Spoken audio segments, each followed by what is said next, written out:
Good morning and welcome back friends. I am Sandeep from Eastern Heavens. বন্ধুরা, আমরা এখন নেওড়া জঙ্গল ক্যাম্পে রয়েছি। নেওড়া জঙ্গল ক্যাম্পের ক্যাম্পাস থেকে পাশে একটা ছোট্ট রাস্তা আছে, সেই রাস্তা দিয়ে আমরা নেওড়া নদীটা দেখতে যাচ্ছি। চলুন ঘুরে আসা যাক, দেখা যাক ওখানে কীরকম দেখতে, কীরকম সিনিক বিউটি।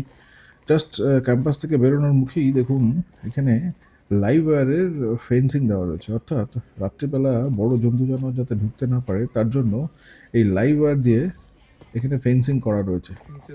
সন্ধ্যে 5টা থেকে সকাল 7টা পর্যন্ত এই ফেন্সিংটা টানা দেওয়া থাকে, অর্থাৎ আপনি এই সময়ের মধ্যে বাইরে বেরোতে পারবেন না বা বাইরে জন্তু জানোয়াররাও ঢুকতে পারবে না। তো চলুন বন্ধুরা এগিয়ে যাওয়া যাক, দেখা যাক কীরকম পরিবেশটা।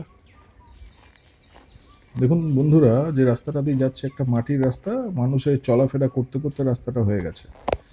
বাদিকে বেশ গভীর জঙ্গল, বড় বড় গাছ রয়েছে, আর ডান দিকটা দেখুন উন্মুক্ত প্রান্তর, একটা বড় সবুজ একটা তৃণভূমির মতো রয়েছে। একটা ছোট মতো একটা জলাশয় রয়েছে এখানে। আমরা সবাই অ্যাজ এ টিম রাস্তাটা দিয়ে এগিয়ে যাচ্ছি নেওড়া নদীটাকে দেখার জন্য।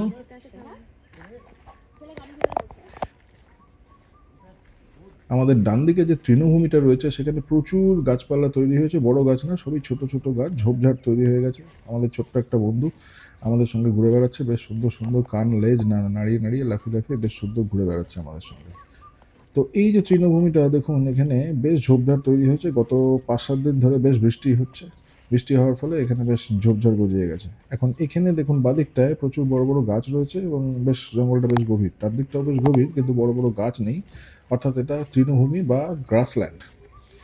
দেখুন এখানে প্রচুর পরিমাণে ফার্ন গাছ রয়েছে, ফার্ন গাছের পাতাগুলো দেখলেই আপনি চিনতে পারবেন, কিন্তু ফার্ন গাছের সঙ্গে আরও এক ধরনের গাছ রয়েছে যেটা ফার্ন গাছের পাতাগুলোর মাথাটা সোজা থাকে, ওই গাছের পাতাগুলো একই রকমের দেখতে, কিন্তু মাথাটা আপনার গুটিয়ে থাকে, কুকুরের লেজের মতো গুটিয়ে থাকবে।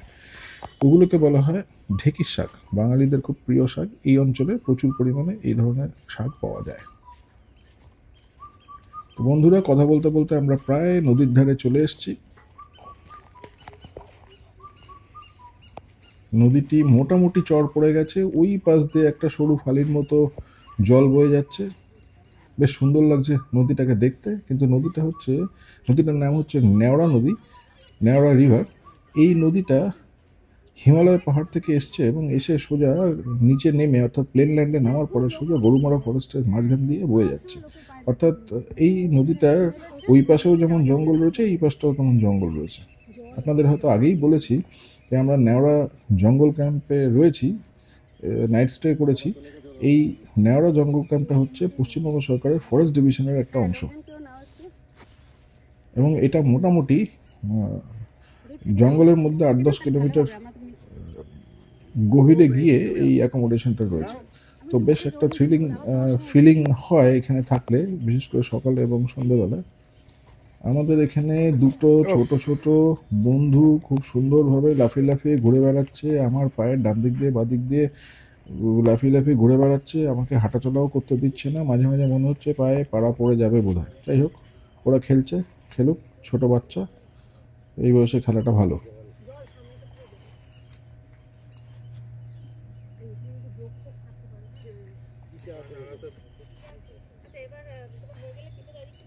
নিচে নেমে গেল, দুটোই নিচে নেমে গেল, সব মিলিয়ে জলে পড়লেই হয়ে গেল। আমাদের সঙ্গে থাকতে থাকতে ওদের এখন এত আনন্দ হচ্ছে, চারিদিকে লাফিয়ে লাফিয়ে বেড়াচ্ছে। আরেকজন চলে গেল গভীর জঙ্গলে। যাই হোক, গভীর জঙ্গলটা বেশ ভালোই লাগে, আমারও বেশ ভালোই লাগছে, সকলেরই বেশ ভালোই লাগছে। সবাই এনজয় করছে, চারিদিকে সবারই হাতে মোবাইল নিয়ে সবাই ছবি তুলে যাচ্ছে। এই যে দূরে যেটা দেখছেন, এইটা হচ্ছে নেওড়া জঙ্গল ক্যাম্পের মধ্যে অবস্থিত একটা অ্যাকোমোডেশন, যেটা কিনা গভর্নমেন্টের লোকেরা সার্কিট হাউসের মতো ইউজ করে থাকে, অর্থাৎ ফরেস্ট ডিপার্টমেন্টের লোকেরা সার্কিট হাউসের মতো ইউজ করে থাকে। দেখুন কি সুন্দর লাগছে নেওড়া নদীটা, বিস্তীর্ণ একটা নদী। যাই হোক বন্ধুরা, এবার ফিরে যাওয়ার পালা। আজকেই আমাদের এখান থেকে বেরিয়ে যেতে হবে, অর্থাৎ চেক আউট করে আমরা কলকাতার পথে রওনা দেবো।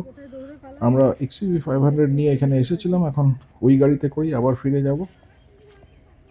তো শেষ মুহূর্তে কিছুটা জঙ্গল সম্পর্কে কিছুটা একটা আবহাওয়া পাওয়ার জন্য আমরা একটু নেওড়া নদীর ধারে চলে এলাম, হেঁটে হেঁটে একটু দেখে নেওয়ার চেষ্টা করছি যে কীরকম বেশ লাগছে এই অঞ্চলটা। তো কালকে আমরা এই জঙ্গল ক্যাম্পে এসে উঠেছি, কিন্তু উঠলেও বাস্তবে কালকে আমাদের এখানে আসতে পারেনি, কারণ অলরেডি বিকেলবেলা নির্দিষ্ট সময় পেরিয়ে গেছিলো, অর্থাৎ 5টার পরে আপনি এখানে আর আসতে পারবেন না। আপনাদের আগে যেটা দেখালাম আপনাদের, যে ওখানে ইলেকট্রিক লাইভ ওয়্যার থাকে এবং সেই লাইভ ওয়্যারটা টেনে দেওয়া হয়, অর্থাৎ মানুষজন এপাশে আর আসতে পারবে না।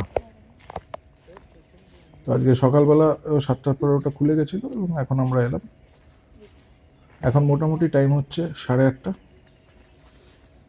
আমরা ব্রেকফাস্ট করে মোটামুটি রেডি গাড়ি স্টার্ট দেওয়ার জন্য। জাস্ট স্টার্ট দেওয়ার আগেই আমরা এখানে একটু ঢুকে পড়লাম, দেখে নিলাম জায়গাটা কেমন লাগে। আপনারাও দেখে নিন আমাদের সঙ্গে। আবারও চলে এসছে আমাদের বন্ধু, আমার সামনে লাফিয়ে লাফিয়ে দৌড়ে দৌড়ে হেঁটে বেড়াচ্ছে।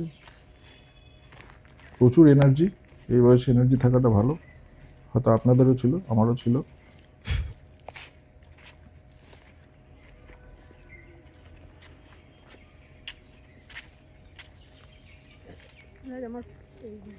So বন্ধুরা, thank you very much for joining us with Eastern Heavens at Neora jungle camp. তো আমাদের সঙ্গে থাকুন, দেখতে থাকুন, আমরা আরও সুন্দর সুন্দর ভিডিও নিয়ে আসছি।